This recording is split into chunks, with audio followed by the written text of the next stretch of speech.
بیٹھتا ہے کہ جنون یعنی دیوانگی، جنون نے منزل الفت کی رہنمائی کی، جنون نے منزل الفت کی رہنمائی کی، خرد سے حل نہ ہوا عشق کے مسائل کا، خرد سے حل نہ ہوا عشق کے مسائل کا، اور نہا جنون میں راہ وصال ہے صاحب، نہا جنون میں راہ وصال ہے صاحب، خرد کے پاس بس انبار ہے دلائل کا، خرد کے پاس بس انبار ہے دلائل کا۔ یہ دیوانہ آگے بڑھا اور آگے ہی آگے بڑھتا جاتا ہے، جھوم کے بولو۔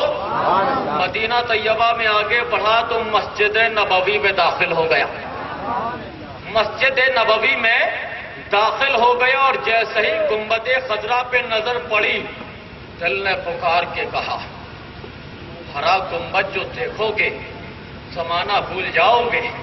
آپ کے بولیے، ہرا گنبد جو دیکھو گے زمانہ بھول جاؤ گے، اور اگر طیبہ میں جاؤ گے تو آنا، جھوم کے بولیے، اگر طیبہ میں جاؤ گے تو آنا بھول جاؤ گے۔ اور اس منظر کو جب دیکھا مسیح ملت نے، جھوم کے بولیے، اس منظر کو جب دیکھا مسیح ملت نے تو پکار اٹھے، یا رسول اللہ تیرے روضے کی ہر ہر جھلک، تیرے روضے کی ہر ہر جھلک سجدہ گاہے نظر ہو گئی، سجدہ گاہے نظر ہو گئی۔ اور اسی منظر کو جب فاضل بریلوی نے دیکھا، آپ کے بولیں، ہمارا مجمع مل کے بولے، جب اسی منظر کو فاضل بریلوی مولانا شاہ احمد رضا خان نے دیکھا تو پکار اٹھے، پیش نظر، پیش نظر وہ نو بہار، سارے انبیاء کرام آدم علیہ السلام سے لے کر عیسیٰ علیہ السلام تک 1,24,000 یا 2,24,000 کم و بیش انبیاء کرام یہ اللہ کی خوبیوں کا مظہر ہے، اللہ کی صفات کا مظہر ہے، اور مصطفیٰ جان رحمت خدا بند قدوس کی ذات کا مظہر ہے، خدا بند قدوس کی ذات کا مظہر ہے۔ تو اس جلوہ گاہ کو جب دیکھا تو فاضل بریلوی پکار اٹھتے ہیں کہ پیش نظر وہ نو بہار، سجدے کو دل ہے بے قرار، ارے روکیے سر کو روکیے، ہاں یہی امتحان، سر کو روکیے، ہاں یہی امتحان ہے۔ سمجھ گئے شعر کو؟ کتنے لوگ سمجھ گئے؟ ہاتھ اٹھاؤ۔ ماشاءاللہ، کچھ سمجھے ہیں کچھ نہیں سمجھے، میں بھی نہیں سمجھا ہے۔ اتنا گاڑا شعر کون سمجھ پائے گا؟ ہے اتنا گاڑا شعر پاس کے تو سر سے نکل جاتا۔ اب سمجھ لیجیے، سن کے بولیے۔ اور جہاں عقلیں تھک جائیں وہاں دیوانگی سمجھاتی، جہاں عقلیں تھک جائیں وہاں دیوانگی سمجھاتی ہے اس شعر کو۔ کیونکہ دیکھیے شیخ سعدی نے فرمایا، ولی راو ولی می شناسد، ہے نا، ولی کو ولی پہچانتا ہے تو دیوانے کو کون پہچانے گا؟ دیوانے کو کون پہچانے گا؟ دیوانہ ولی کی بات ولی سمجھتا ہے نا، ولی کی بات ولی سمجھتا ہے تو دیوانے کی بات کون سمجھے گا؟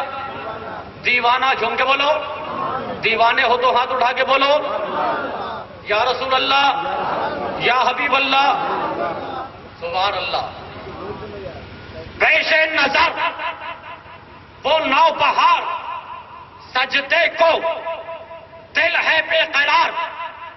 ہم نے مولانا فریدی سے کہا، دیکھیے فریدی صاحب وہاں مت جائیے گا، آگے ایک خطرناک جانور ہے، یہ چونکہ جا رہے تھے تو ہم نے کہا وہاں مت جائیے گا، وہاں ایک خطرناک جانور ہے، چونکہ یہ جا رہے ہیں تو ہم انہیں منع کریں گے۔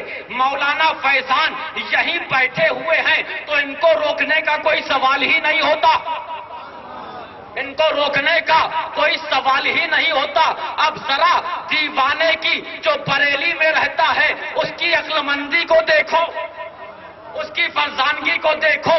کہہ رہے ہیں کہ پیش نظر وہ نو بہار، سجدے کو دل ہے بے قرار، گنبد خضرا کے سامنے ہے، جلوہ گاہ رسول کے سامنے ہے، سجدہ کرنے کے لیے دل بے قرار ہے، لیکن جو بے قرار ہے اسے نہیں روک رہے ہیں، کہہ رہے ہیں روکیے روکیے، روکیے، سر کو روکیے. ہاں یہی امتحان ہے. ہم نے کہا فاضل بریلوی جب آپ کا سجدے کے لیے دل بے قرار تھا تو روکنا بھی دل کو چاہیے تھا، آپ سر کو کیوں روک رہے ہیں؟ یہ کون سی بات ہوتی ہے؟ جو کام کر رہا ہو اسی کو روکنا ہوتا ہے، جو کام نہیں کر رہا ہو اس کو کیوں روکا جا رہا ہے؟ تو فاضل بریلوی نے عالم تصور میں جواب دیا، سنو، شریعت کا قانون جو ہے وہ سر پہ نافذ ہوتا ہے، دل پہ نافذ نہیں ہوتا. سر پہ نافذ ہوتا ہے، دل پہ نافذ نہیں ہوتا. تو مصطفیٰ کے سامنے سر جھکانے کی مناہی ہے، دل جھکانے کی مناہی نہیں ہے. ارے یہی تو فرق ہے کعبے میں اور مدینے میں، وہاں پہ سر تو یہاں دل جھکائے جاتے ہیں. سبحان اللہ، سبحان اللہ، سبحان اللہ، سبحان اللہ. بہت عمدہ بھائی، اچھی یہاں گفتگو. دل جھکائے جاتے ہیں. فاضل بریلوی جیسا ایک دیوانہ، جھوم کے بولو، غوث نگر کا ایک دیوانہ آگے بڑھتا ہے اور آگے بڑھ کے مسجد نبوی میں بائیں طرف، جھوم کے بولیے، بائیں طرف کھڑا ہو جاتا ہے نماز پڑھنے کے لیے. جو حضرات جا چکے ہیں وہ جانتے ہوں گے کہ مسجد نبوی میں پہلی صف میں بائیں طرف، الٹی طرف، منبر کے بغل میں بائیں طرف جو جگہ ہے، یہ جگہ اس کی بہت فضیلت ہے. اللہ کے رسول نے ارشاد فرمایا، ما بینا بیتی و ممبری روضۃ من ریاض الجنہ، یعنی میرے ممبر اور میرے حجرے کے درمیان جو جگہ ہے یہ دنیا نہیں ہے. تم کے بولیے، سارا مجمع مل کے بولے، یہ دنیا نہیں ہے بلکہ جنت کی کیاریوں میں سے ایک کیاری ہے، جنت کے باغوں میں سے ایک باغ ہے.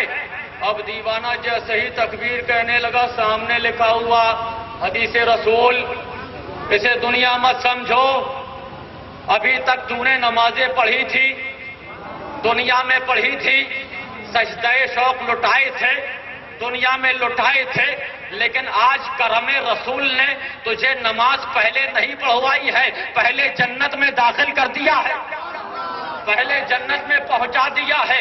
ہم نے سارے مسئلوں کا حل کرنے والے، کھڑے ہو جائیے. نعرہ تکبیر، نعرہ تکبیر، نعرہ تکبیر، نعرہ رسالت، پیر طریقت، رہبر شریعت، شہزادہ سرکار مسیح ملت، نبی رسالت.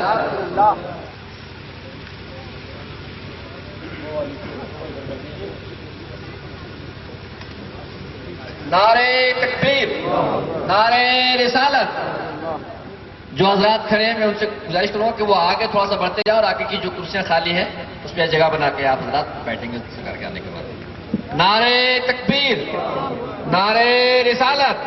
حضور سید ارشد ربانی صاحب قبلہ، پیر طریقت، رہبر شریعت، نبی سرکار شہید ملت، شہزادہ سرکار مسیح ملت. نعرہ تکبیر، نعرہ رسالت.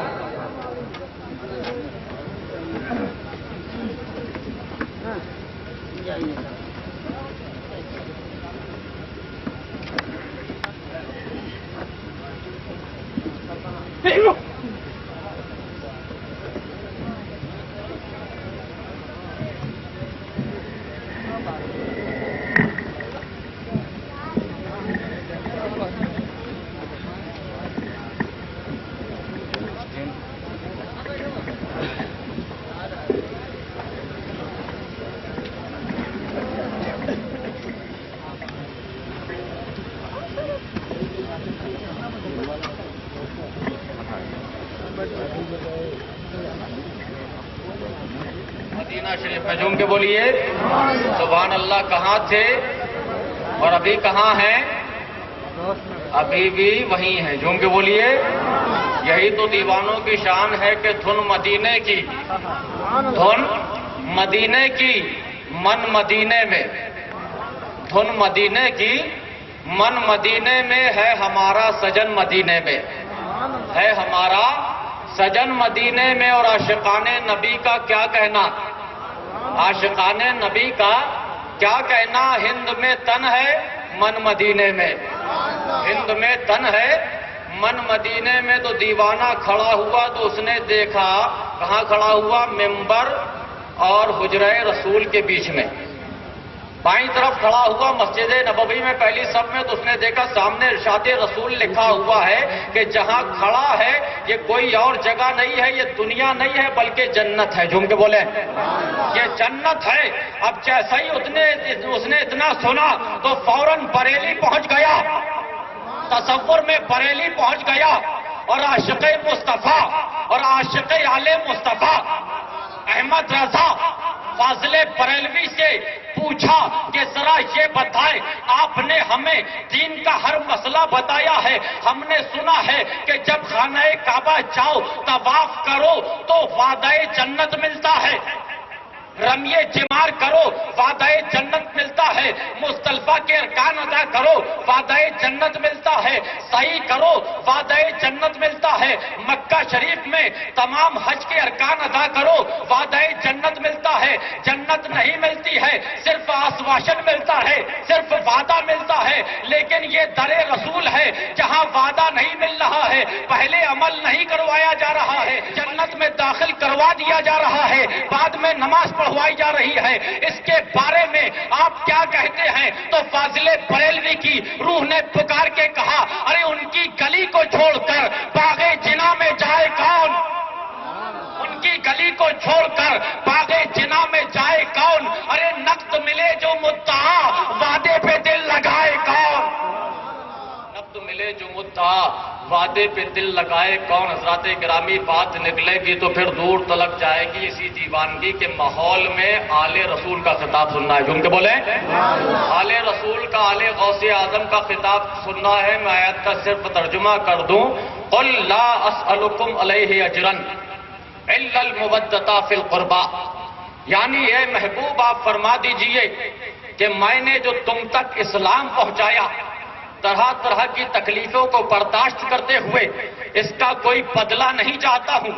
بدلہ اگر دینا چاہتے ہو تو صرف اتنا کرو کہ میرے گھر والوں سے محبت کرو، میرے گھر والوں سے محبت کرو. حضرات گرامی انہی گھر والوں میں غوث اعظم ہے، انہی گھر والوں میں غریب نواز ہیں، انہی گھر والوں میں شہید ملت ہے، انہی گھر والوں میں مسیح ملت ہے. غوث اعظم نے ارشاد فرمایا، نظر تو الی بلاد اللہ جمان کا خردلۃ علی حکم اتصالی، یعنی میں اللہ کے تمام شہروں کو، یعنی تمام کائنات خدا بندی کو ایسے دیکھتا ہوں جیسے کوئی شخص ہتھیلی پہ رائی کے دانے کو دیکھا کرتا ہے. کوئی شخص ہتھیلی پہ رائی کے دانے کو دیکھا کرتا ہے. تبھی تو غوث اعظم نے ارشاد فرمایا، لون کشفت عورت مریدی بالمشرق وانا بالمغرب لسترتها، یعنی اگر میرا مرید مشرق میں ہو اور میں مغرب میں ہوں اور وہاں اس کی سطر کھل جائے تو میں وہیں سے اس کو ڈھانک دیا کرتا ہوں، وہیں سے اس کو ڈھانک دیا کرتا ہوں. غوث اعظم کی کرامت کا یہ عالم ہے.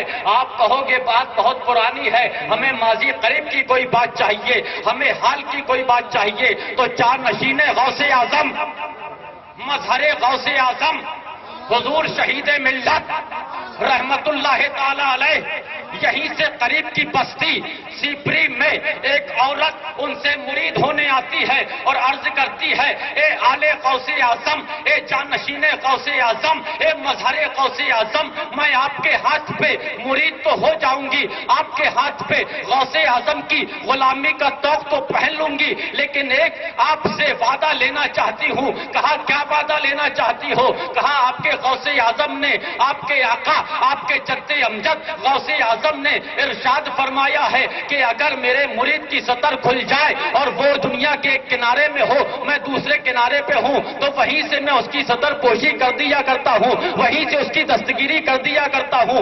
ویسے ہی دستگیری مجھے آپ سے چاہیے، ویسے ہی مدد مجھے آل غوث اعظم سے چاہیے. شہید ملت نے ارشاد فرمایا، او عورت کھل کے بول جو بولنا چاہتی ہے. اس نے کہا آقا میں اتنا چاہتی ہوں کہ جب تک آپ حیات ظاہری میں رہیں میری مدد کرتے رہیں، اور جب دنیا سے پردہ فرما لیں تو بھی جب بھی میں پکاروں میری پکار پہ آ جایا کیجیے گا.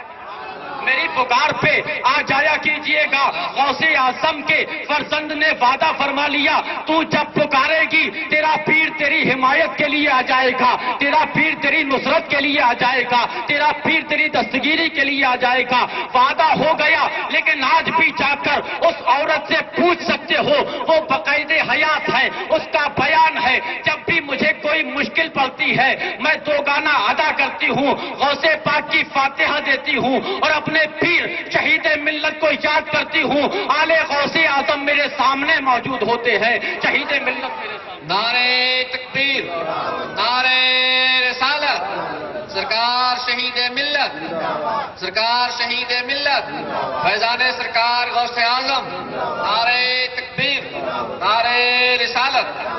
اللہ تبارک و تعالی ہم سب کو سمجھنے کی توفیق عطا فرمائے اور غوث اعظم شہید ملت مسیح ملت کے فیضان سے مالا مال فرمائے.